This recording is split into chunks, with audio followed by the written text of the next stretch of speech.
Oh yeah. Buen dia. It's all about the mud.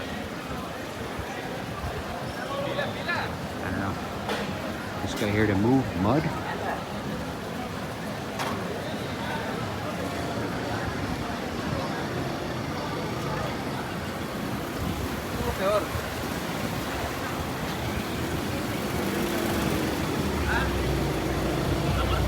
I wonder if they got water in their apartment.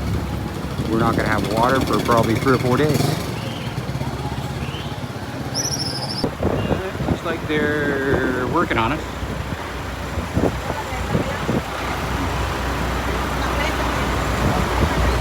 The streets are so tight here. Now how to get across. Well, I guess we can go that way. Headed to the dentist.